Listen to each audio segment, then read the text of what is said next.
السلام علیکم ورحمۃ اللہ وبرکاتہ۔ الحمد لمن هو اقرب علینا من حبل الورید والصلاة والسلام علی صاحب مقام الحمید وعلی آلہ وصحبہ لهم البشر والمزید، اما بعد، فاعوذ باللہ من الشیطان الرجیم، بسم اللہ الرحمن الرحیم۔ یا ایھا الذین آمنوا لا تدخلوا بیوتا غیر بیوتکم حتی تستأنسوا وتسلموا علی اہلہا ذالکم خیر لکم لعلکم تذکرون۔ صدق اللہ مولانا العظیم و صدق رسول النبی الامین المتین الکریم، ولنحن علی ذالک من الشاہدین والشاکرین والحمد للہ رب العالمین۔ معزز سامعین کرام و حاضر مجلس، معزز سامعین و سامعات والحاضرین والحاضرات، میں نے اپنے خطبہ مسنونہ میں جس آیت کریمہ کو اپنا موضوع سخن بنایا، اس آیت کریمہ کے تحت چند باتیں آپ کی خدمت میں پیش کروں۔ اس سے قبل آئیے ہم سب مل کر ایمانی جذب محبت کے ساتھ تمام عالم کے مرکز عقیدت حضور نبی رحمت صلی اللہ علیہ وسلم کے بارگاہ بے کسفنا میں ہدیہ درود و سلام پیش کریں۔ پڑھے باوز بلند درود پاک، اللہم صلی وسلم علی محمد وعلی آل محمد بعد کل معلوم لک۔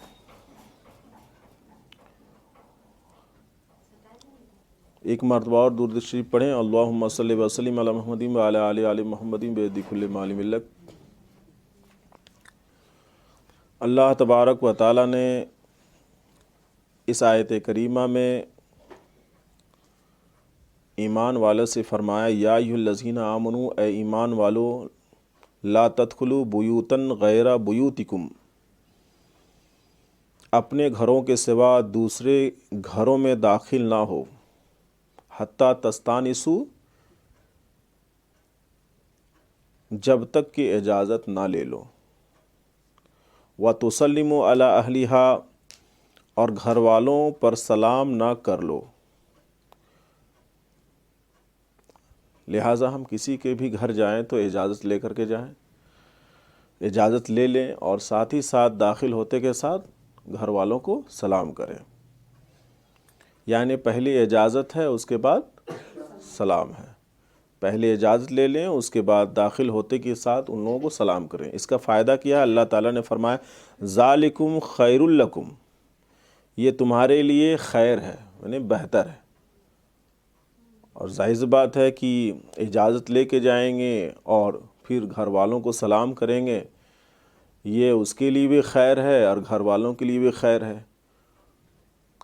اللہ تعالیٰ نے فرمایا، ذالکم خیر لکم، یہ تمہارے لیے بہتر ہے، خیر ہے، لعلکم تذکرون، تاکہ تم نصیحت پکڑو۔ تو اللہ تعالیٰ نے اس آیت کریمہ میں ایمان والے سے فرمایا ہے، اور اس آیت کے کریمہ کے تحت حدیث بھی آئی ہوئی ہے۔ صحیح بخاری و مسلم میں ابو سعید خدری رضی اللہ تعالیٰ سے مروی ہے کہ ابو موسیٰ اشعری رضی اللہ تعالیٰ عنہ ہمارے پاس آئے اور یہ کہا کہ حضرت عمر رضی اللہ تعالیٰ عنہ نے مجھے بلایا تھا، میں نے ان کے دروازے پر جا کر 3 بار سلام کیا۔ یعنی اجازت کا ایک طریقہ کیا ہے کہ وہ آئے اور دروازے میں 3 مرتبہ سلام کرے۔ وہ کہہ رہے ہیں کہ 3 بار سلام کیا، جب جواب نہیں ملا تو میں واپس چلا آیا۔ اب حضرت عمر فرماتے ہیں کہ تم کیوں نہیں آئے؟ میں نے کہا کہ میں آیا تھا اور دروازہ پر 3 بار سلام کیا، 1 نہیں 2 نہیں 3 مرتبہ سلام کیا، جب جواب نہیں ملا تو واپس گیا۔ دیکھیں، اور رسول صلی اللہ علیہ وسلم نے مجھ سے فرمایا ہے کہ جب کوئی شخص 3 بار اجازت مانگے، یعنی سلام بھی ایک طرح سے اجازت ہے، دونوں کام ہو گیا، سلام بھی ہو گئی، اجازت بھی ہو گئی۔ تو اللہ کے رسول صلی اللہ علیہ وسلم کے تعلق سے وہ فرما رہے ہیں کہ حضور صلی اللہ علیہ وسلم نے مجھ سے فرمایا ہے کہ جب کوئی شخص 3 بار اجازت مانگے اور جواب نہ ملے تو واپس جائے، یعنی واپس ہو جائے۔ اب حضرت عمر رضی اللہ تعالیٰ عنہ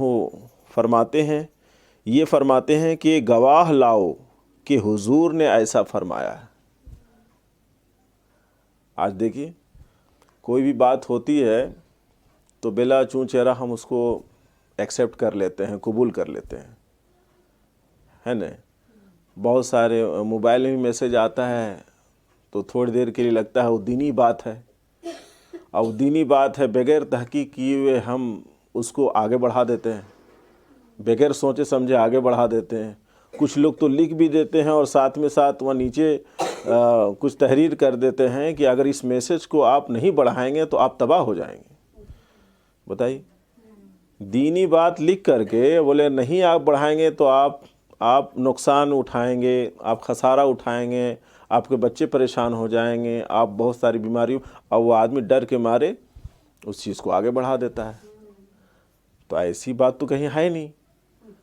دین کی بات ہے، اس کو آگے بڑھانا ہے تو وہ دین کی طرف اللہ اس کے رسول کو راضی کرنے کے خیال و نیت سے نہ اس کو آگے بڑھائے گا، اللہ کو راضی کرنے کے لیے نہ آگے بڑھائے گا. تو آج کل کیا ہو رہا ہے کہ میسج کو آگے بڑھانے میں ڈر و خوف بھی شامل کر دیا جاتا ہے. اب وہ آدمی ڈر کی وجہ سے آگے بڑھا رہا ہے، تو یہ غلط ہے. تو مگر یہاں ہے کہ کوئی بھی چیز ہو اس چیز کی تحقیق کر لینا ضروری ہے.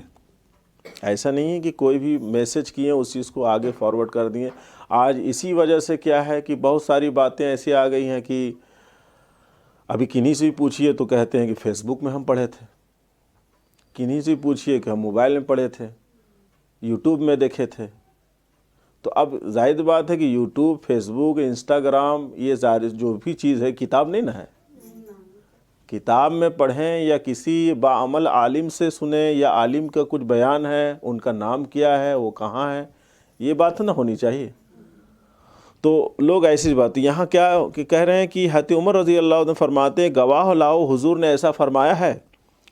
ابو سعید خدری رضی اللہ تعالیٰ عنہ کہتے ہیں کہ میں نے جا کر گواہی دی، یعنی ایک صحابی رسول جا کر گواہی دیے کہ ہاں ایسا حضور صلی اللہ علیہ وسلم نے فرمایا ہے کہ جب بھی کنہیں کے گھر میں جائیں تو آپ 3 مرتبہ سلام کریں، جواب نہ ملے تو آپ واپس ہو جائیں.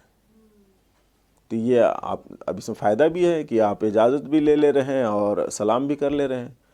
اسی سے ملتی جلتی ایک حدیث ہے کہ اللہ کے رسول صلی اللہ علیہ وسلم ایک گھر میں تشریف لائے، دروازے میں 1 مرتبہ سلام کیے، اندر سے آواز نہیں آئی، جواب نہ ملا. پھر دوسری مرتبہ سلام کیے دروازے میں حضور صلی اللہ علیہ وسلم، پھر جواب نہیں آیا. پھر تیسری مرتبہ جب سلام کیے حضور صلی اللہ علیہ وسلم تو اندر سے جواب ملا. جو ہی جواب ملا دروازہ کھلا، وہ صحابی رسول حضور صلی اللہ علیہ وسلم دیکھ کے بڑا خوش ہوئے. مگر اللہ کے رسول صلی اللہ علیہ وسلم فرمائے کہ اے صحابی میں نے 1 مرتبہ سلام کیا، 2 مرتبہ سلام کیا، نہ تم پہلے سلام کا جواب دیے نہ دوسرے سلام کا جواب دیے، آخر تاخیر کرنے کی وجہ کیا ہے؟ تو وہ صحابی رسول کا عقیدت اور محبت دیکھیے کہ وہ صحابی رسول کہتے ہیں یا رسول اللہ آپ نے پہلے مرتبہ سلام کیا میں خاموش رہا، دوسری مرتبہ بھی سلام کیا میں خاموش رہا. میں اس لیے خاموش رہا کہ آپ کا سلام اگر کسی کو 1 مرتبہ مل جائے تو اس پر جہنم حرام ہے. میں تو 3 سلام کا حقدار ہو گیا. اگر 1 سلام کا جواب دے دیتا تو دوسرا اور تیسرا کہاں جاتا؟ تو میں ایک سلام کا نہیں، 1 نہیں، 2 نہیں، 3 سلام کا حقدار ہو گیا. تو یہ میرے لیے تو دنیا و آخرت سنورنے والی چیز ہے. اسی وجہ سے میں نے تاخیر کی، میں نے جواب نہیں دیا.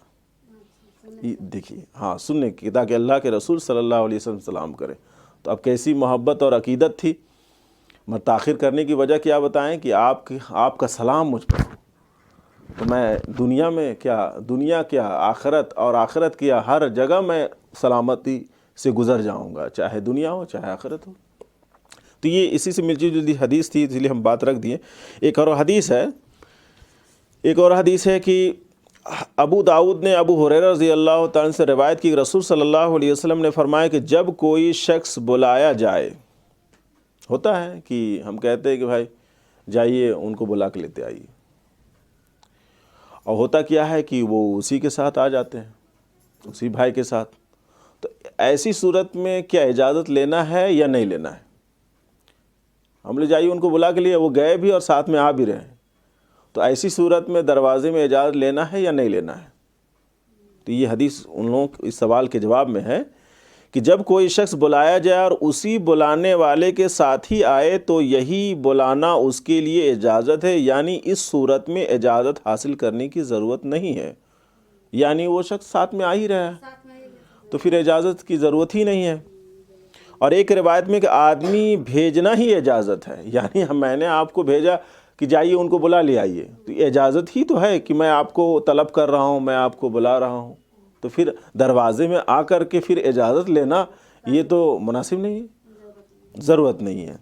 یہ حکم اس وقت ہے کہ فوراً آئے، یعنی بلائیں اور ان کے ساتھ آ جائیں، تو اجازت نہیں لینا ہے۔ اب آپ کہیں کہ ٹھیک ہے آپ بڑھیے ہم آ رہے ہیں، تو آپ تو تاخیر کر دیے، لیٹ کر رہے ہیں، تو فوراً آنے صورت میں اجازت کی ضرورت نہیں ہے۔ اگر لیٹ کیے تو بتایا جاتا ہے کہ اس میں اجازت لینا ہوگا۔ یہ بات ہے، یہ حکم اس وقت ہے کہ فوراً آئے، اور قرائن سے یعنی تمام حالات سے معلوم ہے کہ صاحب خانہ انتظار میں ہے۔ ظاہر بات ہے کہ آپ کنہیں کو بھیجیں بلانے کے لیے تو یہ صاحب خانہ انتظار میں ہے، اس میں پھر اجازت کیا ضرورت ہے؟ وہ انتظار میں تو بیٹھے ہیں آپ کا، تو پھر اجازت لے کر کے اپنے اوپر مشقت کرنا اور انتظار کرنے والے کے اوپر بھی مشقت کرنا، وہ تو من ہی من میں تو غصاتے بھی نہ ہوں گے۔ انتظار کرنا بڑا مشکل ہے، مشکل نہیں ہے۔ کنہیں کو کہہ دیجئے کہ آپ 5 منٹ ٹھہری ہم آ رہے ہیں، اب 5 منٹ کی جگہ 6 منٹ ہونے لگے گا نا، 6 7 8، تو من ہی من میں غصہ ہونے لگتا ہے آدمی کہ آدمی 5 منٹ بولے اور 6 7 میں 10 منٹ ہو گیا اور یہ 15 منٹ ہونے کے قریب ہے، تو آدمی پل پل کیا ہے انتظار میں مرتا ہے۔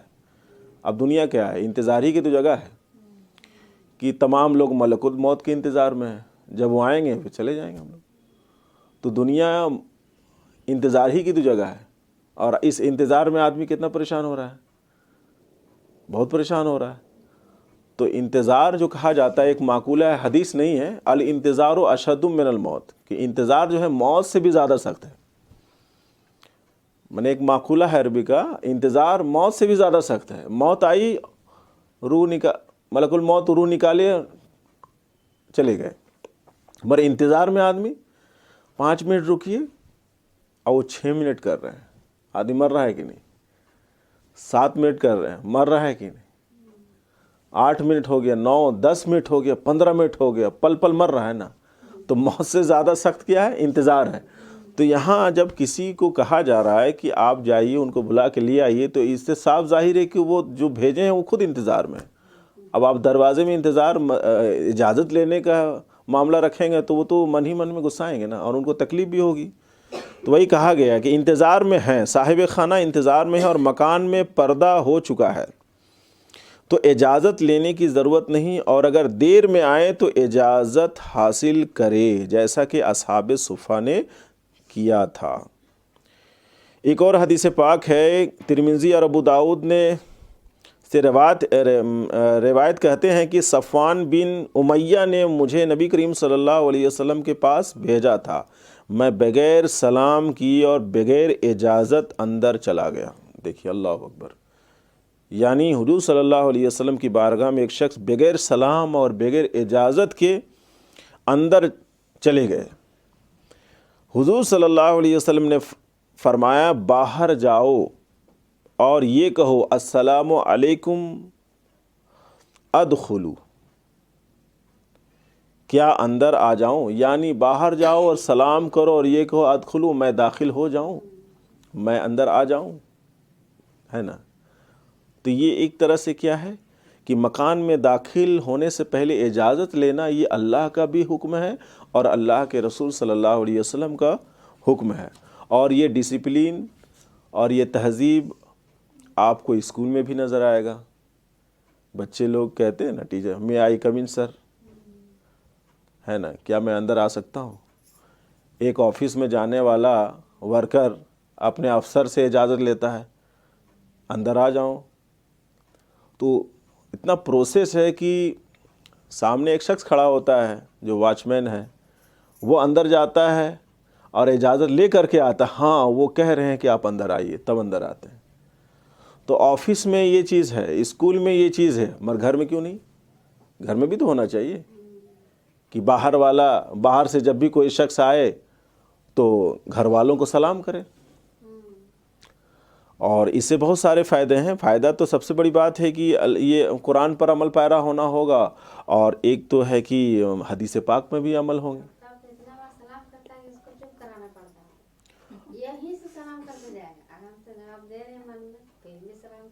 ہاں تو ایسا کریں کہ آفتاب کو آپ جواب جو ہے نا، وعلیکم السلام ورحمۃ اللہ وبرکاتہ، آئیے تشریف لائیے.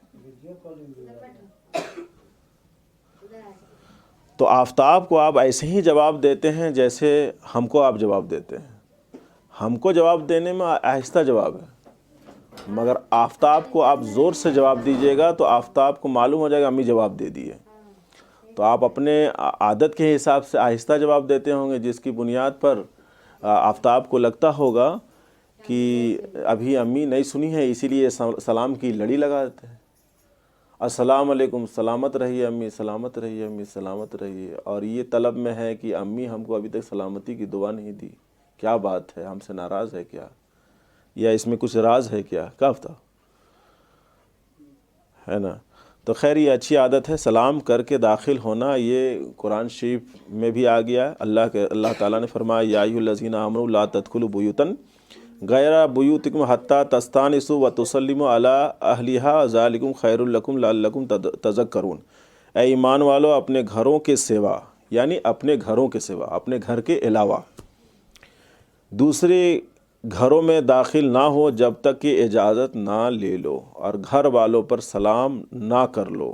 یعنی یہ ساری چیزیں دوسرے گھروں میں ہونی چاہیے مسلمان بھائیوں کے ہاں. اس کا فائدہ ہے کہ یہ تمہارے لیے بہتر ہے تاکہ تم نصیحت پکڑو. تو یہ چیز ہونے سے بھی پتہ چل جاتا ہے، اور ساتھ ہی ساتھ حدیث بھی آ گئی کہ سلام کرنے سے کیا فائدہ ہے، کہ دروازے میں ہی سلامتی کی دعا اگر مل جائے تو پھر اندر آنے کے بعد جو ملے گا وہ اللہ بہتر جانتا ہے. تو انہی چند جملوں کے ساتھ اپنی گفتگو ہم لوگ ختم کرتے ہیں. السلام علیکم ورحمۃ اللہ وبرکاتہ.